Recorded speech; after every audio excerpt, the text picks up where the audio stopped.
দুনিয়াতে গুপ্তধন পাওয়ার সন্ধান কেউ দিতে না পারলেও এই ভিডিওতে আমি আপনাদেরকে জান্নাতের গুপ্তধন পাওয়ার সন্ধান ঠিকই দিতে পারবো। আর আপনি চাইলেই সহজেই এই গুপ্তধনটা পেয়ে যেতে পারেন। এক ব্যক্তি একটি পাহাড় চড়তে চড়তে সে জুড়ে বলে উঠল, লা ইলাহা ইল্লাল্লাহু ওয়াল্লাহু আল্লাহু আকবার। তখন রাসূল সাল্লাল্লাহু আলাইহি ওয়াসাল্লাম ওই ব্যক্তিকে উদ্দেশ্য করে বলেন, তোমরা বধির বা অনুপস্থিত কাউকে ডাকছো না। অর্থাৎ আল্লাহ তাআলা আমাদের থেকে দূরে নয়, বরং আমাদের সাথেই আমাদের কাছেই আছেন।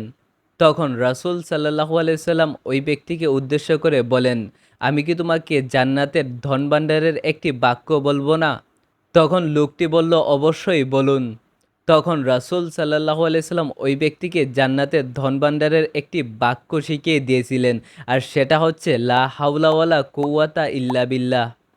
অর্থাৎ আল্লাহর সাহায্য ছাড়া কোনো শক্তি নেই, কোনো ক্ষমতাই নেই। তাই বেশি বেশি করে লা হাওলা ওয়ালা কুওয়াতা ইল্লা বিল্লাহ পাঠ করবেন।